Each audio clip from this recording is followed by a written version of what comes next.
This is Success Stories, a program of the Sorrell College of Business at Troy University. I'm your host, Alan Mendenhall, Executive Director of the Manuel H. Johnson Center for Political Economy and Associate Dean of the Sorrell College of Business. My guest today is Scott Shepard of the National Center for Public Policy Research in Washington, D.C. He directs the Free Enterprise Project. Scott, thanks for joining me. Thanks so much for having me, Alan. It's great to be here with you. Well, I just want to start by asking you a little bit about the Free Enterprise Project and what you're focusing on and what you do at NCPP. Well, sure. What we get up to in the Free Enterprise Project for about 15 years, my predecessor and then I have been for a long time the lone voice in the conservative woods, telling our colleagues that we just can't rely on corporate executives and C-suites to have the back of a conservative or Republican or libertarian interests, or even to look out for the bottom lines of their companies, that they've been pressured by an organization and a coalition of organizations on the left, by liberal politicians threatened with legislation, threatened with regulation. And so corporations have moved very far in the social and environmental and other streams to the left as political actors, and that we needed to fight back about that and fight back against that. And we've done that with shareholder activism, shareholder proposals to corporations and other vehicles. We've gotten into filing lawsuits against corporations, against the Securities and Exchange Commission and other players in this racket, and working on state legislative reform and regulatory reform to try to fight back against the left wing, the woke takeover of American corporations. For a long time, American corporations and executives were considered heroes for many people on the political right. You think of sort of the heroes of Randian novels, That's right. And they're all CEOs who are go-getters. But the culture of corporate America has changed. Tell us a little bit about why that has taken place and what's occurred so that the landscape of corporate America is somewhat different from the way it was, let's say, during the Reagan years of the 1980s. Yep. Well, even you mentioned Rand, even back as she was styling Atlas Shrugged, there were a lot more Jim Taggarts than there were Hank Reardons.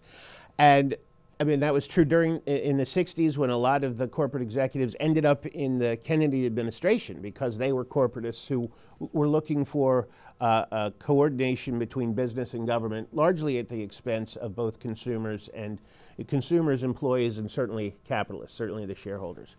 That declined because of the economic disaster of the 1970s. That declined in the 80s and through the 90s. But what we're seeing today, and what we've been seeing for the last 7 or 8 years, and particularly since the riot and protest summer of 2020, is the emergence of an explicitly hard left control of too many American corporations that have left their fiduciary duties behind, and their ultimate duties, their primary duties to shareholders, who after all are the owners of the company, behind, and instead are doing their personal policy preferences, personal policy preferences of corporate executives or of the investment houses that funnel so much money through ETFs and other vehicles to these corporations.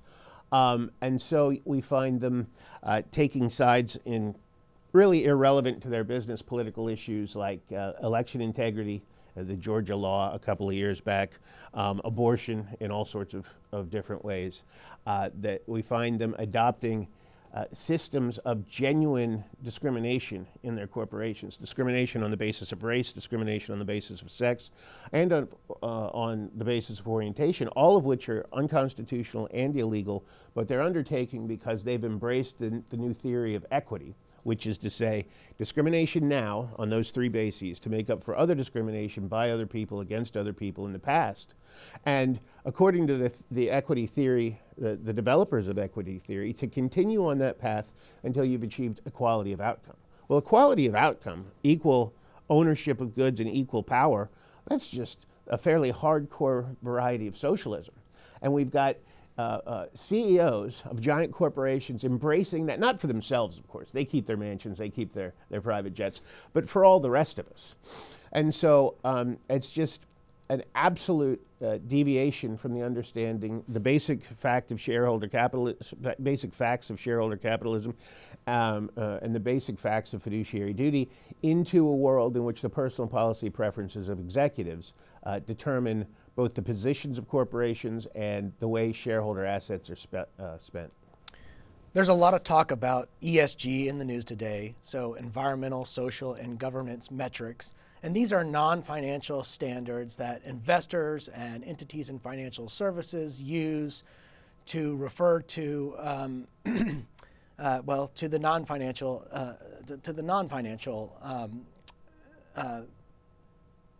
pieces of corporations and their goals that don't have to do with maximizing profits for shareholders, which is historically, at least in the United States, the whole purpose of corporations.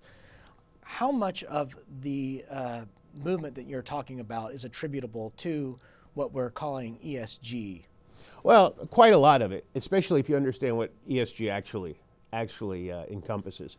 The proponents of ESG talk about it as though it's just a phrase they use very often is doing well by doing good, right? Which is to say increasing shareholder value by doing what the proponents of ESG call good, which are always left-wing political goals, as it happens. But they pretend it's not terribly partisan, it's not woke. Larry Fink, the CEO of BlackRock, made a strong but fairly empty case a couple of years ago that even though he was pushing equity-based discrimination of the sort I just described, and the other big tenet of ESG, which is setting politically established dates for decarbonizing companies rather than using the energy that makes sense given technological realities, the need for reliability and for affordability, right? To shift early on a political schedule, to claim that that wasn't partisan. But when it comes down to it, what ESG is embracing the left-wing goal of equity-based discrimination and the left-wing goal of decarbonization on a political schedule. There are other details as well, but those are the two big ones. And forcing those policies on companies. Now, those also happen to be the two whole-of-government initiatives of the Biden administration. So the idea that political decarbonization and equity-based discrimination aren't partisan or woke, that doesn't pass the sniff test. But what we have is an ESG movement that pretends to be nonpartisan and just gosh golly doing good, but is a Trojan horse for the leftwardization of corporate focus and of corporate spending. One of the chief problems with ESG involves fiduciary duties. Yep. Talk about what fiduciary duties are and why they are at play in this ESG movement. Yeah. Well, under capitalism or shareholder capitalism or what everybody understood to be capitalism until very recently in the United States, and what's still the law, by the way. I mean, this is established. Corporations law establishes these fiduciary duties. Those laws haven't been changed. They still govern corporate and corporate executive responsibility. Under the law, corporations, which are really agglomerations of small bits of individual capital together, so that small property owners can own parts of larger corporations and benefit from having collected and saved their own capital and buying those shares. Corporate executives are the employees of the shareholders, and the boards of directors have an express duty to speak for smaller shareholders and to do the objective will of smaller shareholders rather than to enact their own personal policy preferences. And at fiduciary law, if this trust is violated, if executives and directors act in their own personal interests rather than in the objective and neutral best interests of shareholders, then they are thought to have conducted self-dealing. That's the term of art in the law. And when they've conducted self-dealing, then they're liable when the smaller shareholders sue, standing in the shoes of the corporation, doing the job that the boards of directors have failed to do. When they stand in the shoes of the corporations and sue those directors and executives, if self-dealing is established, then the directors and executives owe the company for everything that self-dealing potentially lost the company out of their own pockets. So it's a powerful tool that gets results. You can imagine that if these executives start getting sued and losing and having money taken out of their pockets because they've been self-dealing by doing their personal policy preferences rather than what's in the interest of shareholders, they're going to stop very quickly. They don't want to lose personal assets. The problem that we've run up against is that this just shanghaiing of corporate assets for the personal policy preferences of directors is fairly new in the world, in the American corporate world. We haven't seen an insurrection from the C-suites before like this, and so there's a lacuna in the fiduciary duty law and precedent that hasn't been established in precedent yet. That self-dealing, not for pecuniary reasons, not to slip some corporate assets into an executive's pocket, but for policy preference reasons, taking shareholder assets to advance the personal policy preferences of directors and executives. It hasn't been established in precedent yet that that's self-dealing. There's no reason, though, to believe that self-dealing doesn't extend beyond pecuniary behaviors, financial behaviors, into political preference or other personal interest behaviors. And I think once we've had a few cases, lawsuits against corporations, a couple of cases that take some money out of executives and directors' pockets for this sort of self-dealing, then we're going to see quite a bit of the ESG and stakeholder capitalism edifice fall right apart. A few years ago, the Business Roundtable redefined the purpose of the corporation away from the maximization of profits for shareholders, away from shareholder primacy. That stakeholder model of governance enables CEOs to get away with a lot of things. It gives them wider latitude because they are much easily held accountable when they have to just maximize profits for shareholders, because you can measure profits. That's something that it's just math. You can tell. You just run the math at the end of the year and you determine whether you were profitable or not.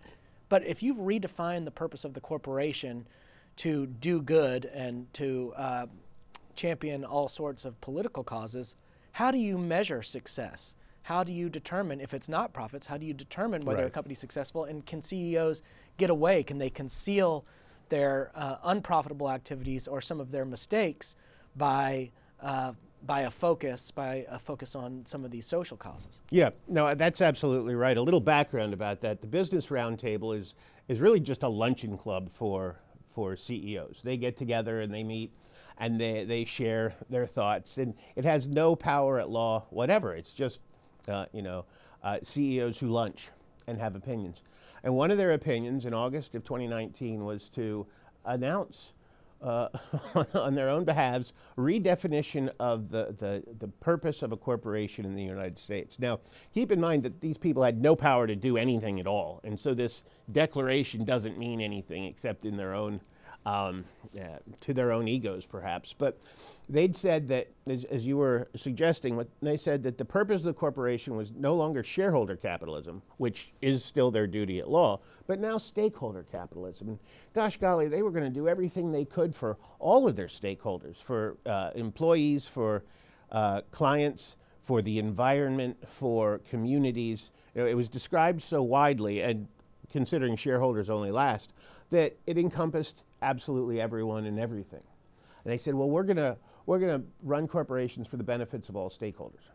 Problem with that is that obviously, if we could run anything for the benefit of everybody in any context, we wouldn't have contested elections. We wouldn't have the divided polity that we have in the Republic today. You can't do anything for all stakeholders. And so what ends up happening in the first instance is this becomes a cover for the personal policy preference direction by CEOs, the insurrection of the C-suites I mentioned earlier, because what they do is they pick certain sets of stakeholders who they know already agree with where they want to go, how they want to use shareholder assets to support their personal policy preferences, and then they favor those groups and pick them out and say, well, we're making this move not for us. We're not doing our own personal policy preferences. We're doing it on behalf of stakeholders. Now, of course, there are plenty of stakeholders who disagree and want the exact opposite result, and they just ignore those and make sure that they don't have a voice. But one of the background reasons for not only to do their own personal policy preferences, but you're exactly right that this hides a lot of misfeasance. You know, Mark Benioff at Salesforce, and right now he's got some private equity investors who want to change out his board of directors in recognition of this problem. He is a devoted left-winger. I think that's his conscience position, who's spent a lot of Salesforce money to push left-wing causes. He's also done a lot of share buyback and a lot of equity, a lot of paying himself through equity, and under providing benefits to shareholders and keeping money in the corporation, which has made him a good target to have his board taken over. And you'll recall, I mean, this is slightly out of context, but you may recall, I think it was in 2016 when the Harvey Weinstein, was that his name?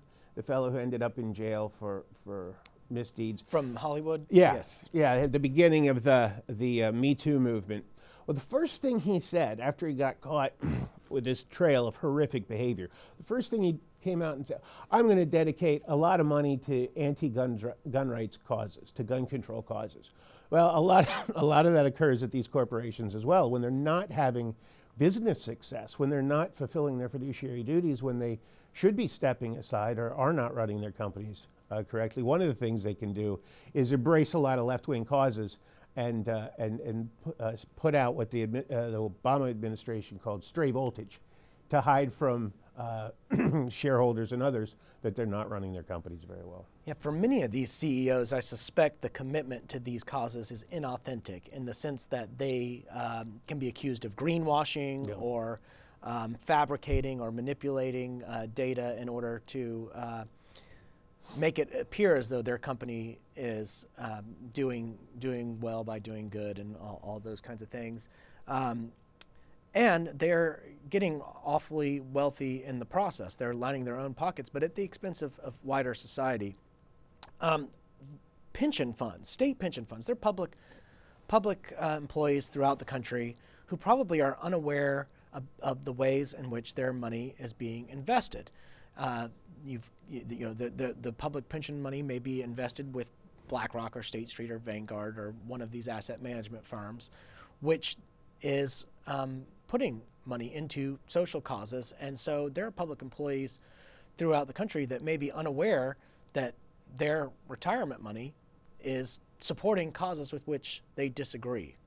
Yeah, I think that's absolutely right. We've seen in far too many states, and in states where you really wouldn't expect it, retirement funds and other state asset funds that have been left in the hands of BlackRock or State Street or Vanguard. Those are the three big investment houses, or other investment vehicles for teachers' funds. TIACREF is another one Larry Fink at BlackRock can pretend he's not partisan, but they use those assets in order to push corporations in left-wing directions. And so you say these inauthentic CEOs who make stray voltage with commitments to left-wing positions, but also a lot of them who are being forced by the investment houses, by BlackRock and State Street and Vanguard, and being forced using money that come out of pension funds from employees who worked all their lives, had their own personal policy preferences, their own politics, and have no idea that these investment managers, who tend to be, because they're state government employees, tend to be on the left, use explicitly themselves or invest in ways that allow investment house managers to use their assets, their retirement funds, the money that's waiting for them, to advance left-wing causes that many of them would find appalling. Yeah, there's an important distinction between the activist institutional investors, which are buying massive amounts of shares in publicly traded companies and trying to bully corporate boards of directors to the left, and companies that are trying to maximize their ratings for private ESG ratings agencies and maybe manipulating data or fudging data, because these private ratings agencies have no mechanism for compelling companies to provide more accurate data. Yep, that's certainly true. The Alliance Defending Freedom has come out with the Viewpoint Diversity Index, and I know this is a document that you support and that you would like to see more businesses adopting.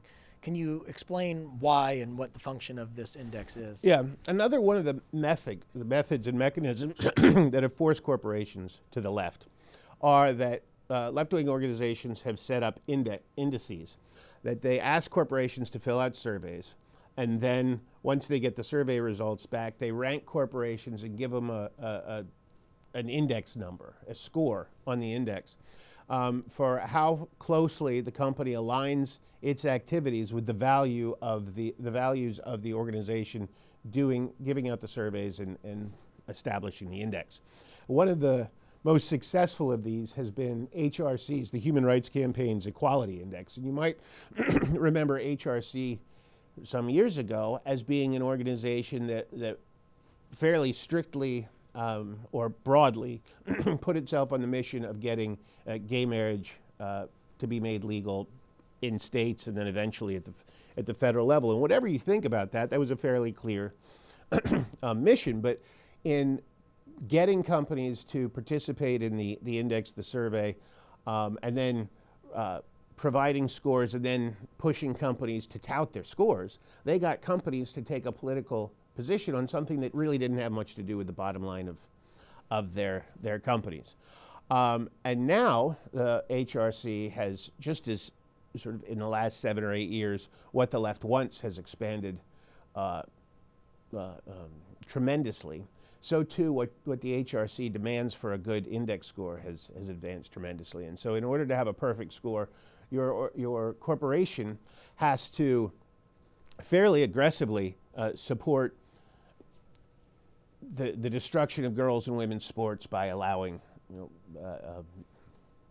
people who were born as boys and developed that way to participate in the girls and the women's sports, and really undermine 40 years of progress in allowing women to compete effectively and making that possible, and other positions that are really extreme positions. And so the Viewpoint Diversity Index that ADF has put together, what it's designed to do is be a curative to the problem of all these indexes, corporations changing their behavior, changing their positions, using shareholder access to appease left-wing indexes and get higher scores. Theirs is a Viewpoint Diversity Index, and it's genuinely focused on making sure that companies don't discriminate on the basis of viewpoint in their spending for employees, for clients. We've seen a lot of companies, JP Morgan Chase most recently, debanked Governor, Senator, Ambassador Brownback's organization to protect religious liberty, and then lied about it. And we've been working with them as shareholder activists to try to get them to adopt this index, along with the HRC index. We're not trying to be exclusive about anything. And we learned that their process was to listen to big and important investors and do what those investors want. But they changed the process for this conservative organization, and for this index, they're refusing to meet with big investors in order to get the feedback that under their own rules would require them to adopt the index. So we're seeing a lot of discrimination at a lot of levels, particularly at banks, but also obviously at social media companies, and in ways that really affect the public discourse and the ability to be a free political actor in American society. And so what this index would require of companies is for them to be honest and revealing about, and to think hard about, the ways in which they are discriminatory, and of course would reward companies that are less viewpoint discriminatory. And so we're seeing some adoption of that, and that's, I think, a very positive thing. We're seeing some places like Chase that are changing their own rules in order to keep discriminating just right down to the last. And we found that fairly troublesome, but a fight worth taking on.